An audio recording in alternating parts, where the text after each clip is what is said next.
friends, kenalan dulu boleh nih. Nama saya adalah Saya adalah mahasiswi Digital Neuropsychology.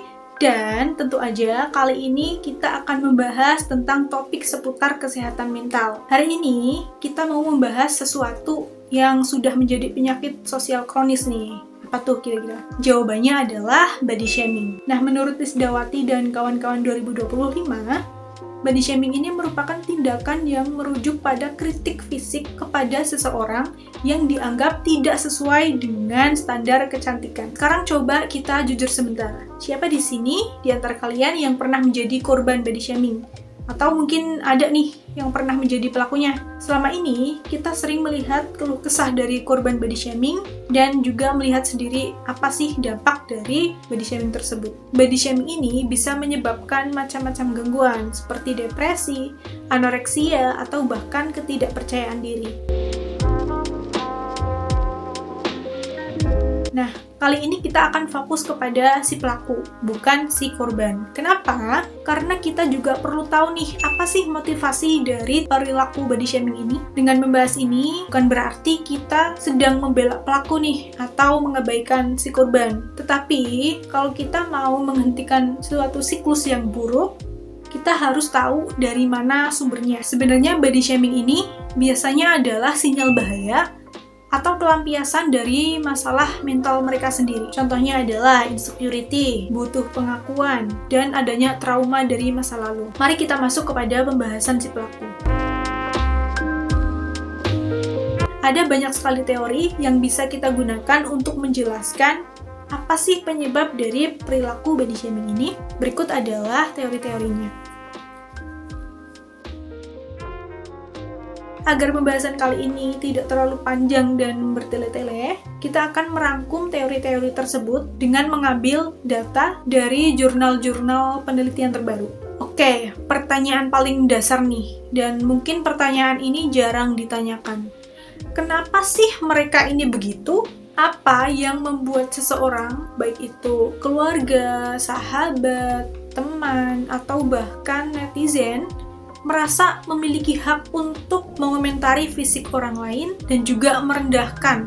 Contohnya, yang dikomentarin adalah tinggi badan, bentuk tubuh, warna kulit, jerawat, dan masih banyak lagi. Apakah tindakan ini cuma soal mereka ini jahat? Atau jangan-jangan body shaming ini merupakan sinyal bahaya dari kesehatan mental mereka? Mari kita bahas.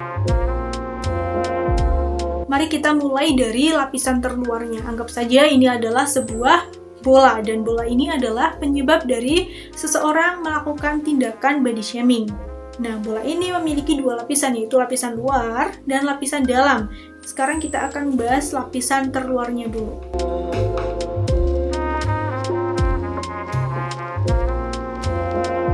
Pernah nggak dengar komentar kayak, "Kamu makin gendut ya?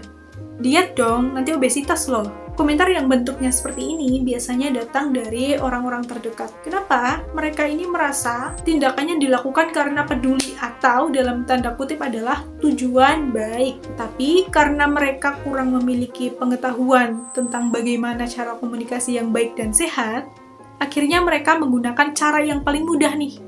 Apa cara itu? Caranya adalah dengan mengkritik fisik yang merendahkan. Mereka gagal menyadari bahwa urusan fisik ini atau urusan kesehatan adalah urusan yang private atau pribadi dan bukan urusan orang lain atau ranah publik yang bisa diintervensi oleh orang lain. Maksudnya gimana? Maksudnya adalah mereka ini berbicara seolah-olah tubuh orang lain adalah milik umum yang bisa diatur dan dikritik seenaknya, padahal tubuh itu adalah sepenuhnya urusan pribadi dan orang lain tidak memiliki hak sama sekali untuk menghina atau merendahkannya. Coba bayangkan kita hidup di lingkungan yang menganggap bahwa ejekan atau shaming ini adalah hal yang wajar, atau mungkin bahkan tanda keakraban. Menurut Aziza dan kawan-kawan 2024, pelaku body shaming ini biasanya tuh datang dari orang-orang terdekat, contohnya adalah orang tua, kemudian sahabat, atau bahkan teman-teman di sekolah. Kebiasaan-kebiasaan yang buruk ini merupakan bentuk dari norma masyarakat yang sakit. Kenapa disebut norma masyarakat yang sakit? Karena lingkungan yang seperti itu tidak menimbulkan kenyamanan, membuat tidak nyaman, hilang percaya diri, harga diri menjadi rusak, dan pada akhirnya akan muncul pemikiran-pemikiran kalau menyakiti perasaan orang lain, apalagi dengan ejekan, itu adalah hal yang wajar. Padahal itu sama sekali bukan hal yang wajar, bahkan bukan sama sekali tanda keakraban. Seperti yang dikatakan pada jurnal Pesum oleh Lisdawati, body shaming ini menjadi semakin parah karena adanya pengaruh dari sosial media. Kenapa? Sosial media ini cenderung menampilkan citra tubuh yang berlebihan. Misalnya, cantik dan ganteng itu harus putih, harus tinggi, hidungnya harus mancung, rambutnya harus lurus, dan lain sebagainya. Padahal di dunia nyata ini ada bermacam-macam atau beragam bentuk tubuh manusia. Kita tahu kalau di media sosial, penampilan fisik ini yang paling diutamakan, dan bentuk tubuh yang tidak ideal akan menjadi sasaran untuk hinaan dan ejekan. Pada akhirnya akan timbul komentar-komentar negatif dari masyarakat. Misalnya nih, ketika ada seseorang bertemu dengan orang lain, orang tersebut ini akan lebih mudah untuk berkomentar terhadap orang yang ditemuinya ini. Contoh komentarnya adalah, kamu gendutan ya, padahal kamu kalau langsing tuh cantik tahu. Atau misal, kamu cakep sih, tapi sayang banget sih kamu kurang tinggi. Nah, perilaku dari pelaku body shaming ini adalah pembenaran kolektif. Apa itu pembenaran kolektif? Maksudnya adalah mereka tidak merasa bahwa tindakannya ini adalah sebuah kesalahan. Kenapa? Karena orang-orang di sekitarnya juga melakukan hal yang sama. Mereka mengikuti arus norma masyarakat yang sudah terlanjur toksik. Lingkungan yang toksik ini kemudian membuat mereka menjadi rendah empati kepada orang lain. Jadi, banyak pelaku dari body shaming yang sebenarnya mereka ini tidak memiliki niat jahat, tetapi mereka ini juga korban dari norma masyarakat yang sudah sakit. Apa sih akar psikologis yang mendorong mereka? Jawabannya adalah cermin retak si pelaku, yaitu insecurity dan proyeksi.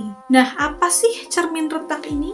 Cermin retak ini maksudnya adalah orang yang suka mengejek fisik orang lain, sebenarnya mereka ini tidak memiliki kepercayaan diri. Mereka insecure terhadap tubuh mereka sendiri. Hal ini disebut dengan proyeksi. Apa itu proyeksi? Proyeksi adalah melemparkan rasa insecure mereka kepada orang lain dengan cara mengejek fisik orang lain. Tujuannya apa? Tujuannya agar si pelaku ini merasa lebih baik dari si korban. Kalau standar kecantikan ini sudah menempel gitu ya, mendarah daging ibaratnya, dan si pelaku ini gagal mencapainya, maka self-esteem mereka ini akan hancur. Dan untuk memperbaiki harga diri yang hancur itu, mereka pada akhirnya harus menunjuk orang lain sebagai pihak yang lebih rendah. Saya akan memberikan satu studi kasus. Jenny adalah seorang remaja yang terobsesi dengan bentuk tubuh. Selalu diet ketat dan sering merasa frustasi karena perutnya tidak kunjung rata seperti model-model yang ada di Instagram. Nah, suatu hari ia bertemu dengan teman lamanya nih, namanya adalah Sinta, yang terlihat bahagia karena berat badannya sedikit bertambah. Reaksi Jenny kira-kira seperti ini. Sinta, lo gendutan ya? Padahal kan bentar lagi mau liburan. Masa badannya gitu sih? Komentar dari Jenny tadi ini bukanlah soal Sinta, tetapi komentar ini merupakan teriakan frustasi dari diri Jenny sendiri. Jenny merasa tidak memiliki kontrol atas tubuhnya sendiri, sehingga dengan mengkritik Sinta, Jenny memberi sinyal nih kepada otaknya sendiri bahwa setidaknya aku lebih baik dari Sinta. Aku masih punya kendali atas diriku sendiri, sedangkan dia sudah menyerah. Nah, perilaku Jenny yang shaming terhadap Sinta ini merupakan suatu coping atau mekanisme pertahanan diri yang maladaptif atau buruk. Setelah tadi membahas lapisan terluar, kali ini kita akan membahas lapisan terdalam yang biasanya terkait dengan isu-isu kesehatan mental.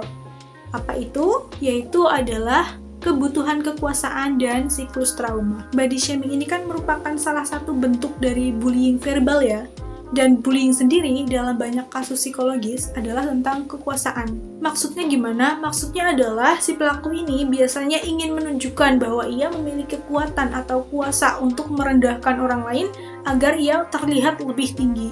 Jadi, orang yang pernah mengalami trauma masa lalu, penolakan di masa lalu, atau bahkan pernah menjadi korban body shaming, mereka ini cenderung akan mencari atau mendapatkan kembali sense of control, sehingga mereka ini akan berpikir, saya pernah disakiti dan sekarang saya punya kekuatan untuk menyakiti orang lain, jadi saya tidak disakiti lagi. Selain karena trauma, ada beberapa penyebab psikologis lain nih. Contohnya yang pertama adalah displacement atau pengalihan. Misalnya nih, karena ada masalah dengan atasan, dengan bos, dengan pasangan, karena frustasi nih, atau dengan orang tua. Dan mereka ini tidak bisa meluapkan frustasinya, sehingga mereka akan mengalihkan frustasi tersebut ke target yang lebih rendah atau lebih lemah. Contohnya adalah fisik. Kemudian yang kedua adalah sifat narsistik. Orang yang memiliki sifat narsistik ini, biasanya mereka membutuhkan pengakuan superior dari orang lain. Salah satunya adalah dengan melakukan body shaming.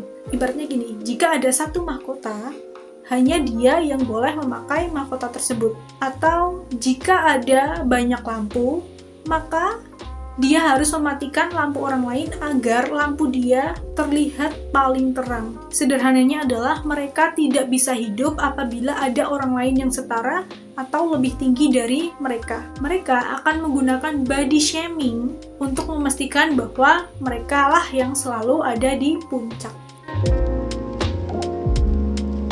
Nah, setelah kita membahas semuanya, lalu apa solusinya? Solusinya bukan cuma edukasi-edukasi saja nih, tetapi dibutuhkan juga solusi psikologis untuk menyembuhkan si pelaku. Caranya bagaimana? Caranya adalah yang pertama yaitu menumbuhkan self-acceptance. Dalam studi tentang psychological well-being oleh Afriana dan kawan-kawan, menghasilkan kesimpulan bahwa cara terbaik untuk mengatasi dampak dari body shaming adalah melalui penerimaan diri. Tentu saja cara ini bukan cuma berlaku untuk si korban ya, tetapi berlaku untuk si pelakunya juga. Seorang pelaku yang bisa menerima dirinya sendiri, baik itu tentang kekurangannya, insecurity, atau unhealed trauma, mereka tidak merasa perlu untuk menyerang orang lain. Kenapa?